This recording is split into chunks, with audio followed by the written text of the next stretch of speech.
Nous avons enfin réussi à mettre la main sur un spécimen zombie et on va enfin pouvoir lui poser des questions très importantes parce que depuis l'infestation, on ne comprend pas trop leur motivation, le pourquoi, le comment. Donc, quelles sont vos requêtes? Qu'est-ce que vous avez à demander au monde?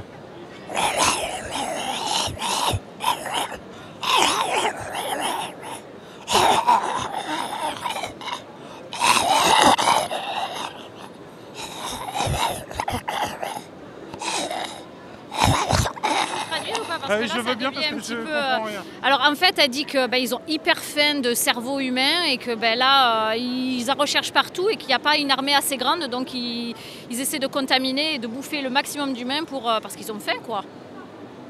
Et vous n'arrivez pas à contrôler votre faim? Vous n'avez pas, je sais pas, il y a des chevreuils, des chiens?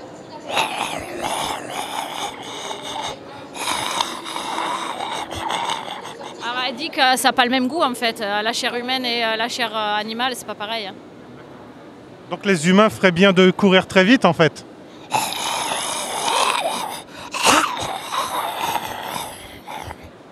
S'ils veulent survivre, c'est leur seule chance. Donc en fait, on est sur le stand d'Apocalypse Z, qui est un événement grandeur nature avec des zombies et des survivants. Est-ce que vous pouvez nous expliquer un peu le concept? Bien sûr.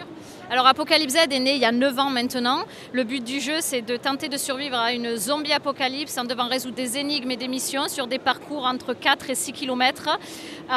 Inconnus du grand public.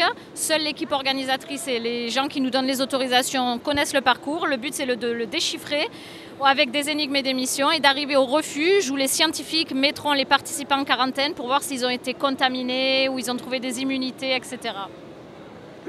Faut pas trop rire parce que je pense qu'elle va finir par vous bouffer. Moi, j'arrive à la canaliser. Je vais essayer. Donc, ces événements, on peut les retrouver où? Bon, déjà, le mieux, c'est de nous suivre sur nos réseaux sociaux, Apocalypse Z sur Instagram et Facebook. Et on diffuse tout. Par exemple, là, le 14 mai prochain, en 2022, on sera à Lyon.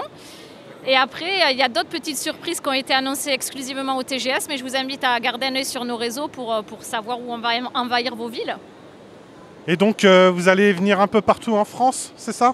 On est déployé principalement dans le sud depuis quelques années, mais on est allé jusqu'à Lyon. On devait aller en région parisienne avant le Covid. Malheureusement, ça a été mis de côté, mais on va y revenir et on y travaille. Mais on a fait Toulouse, la Grande Motte, Alès, Carcassonne, Perpignan, Lyon, Narbonne. Il y a plein d'autres surprises qui arrivent. Et combien de participants au total, à peu près, par événement? Un événement, c'est 600 participants et entre 120 et 150 bénévoles. Ah oui. Voilà. C'est un projet qui est venu comment? C'est moi qui ai eu... en fait, je suis une énorme fan de zombies. Sans citer de série américaine, on sait de laquelle je parle. Bon, je vais le dire, hein, The Walking Dead. Moi, en fait, The Walking Dead a changé ma vie. Je ne sais pas pourquoi ça m'a... J'ai toujours eu l'envie de me dire, purée, mais si ça pouvait vraiment nous arriver, qu'est-ce que ça ferait? Et je sais que les gens ont envie aujourd'hui de se faire peur. Et au lieu d'être au cinéma, ils sont acteurs de l'événement, en fait. Et ils tentent de survivre. En gros, c'est ça.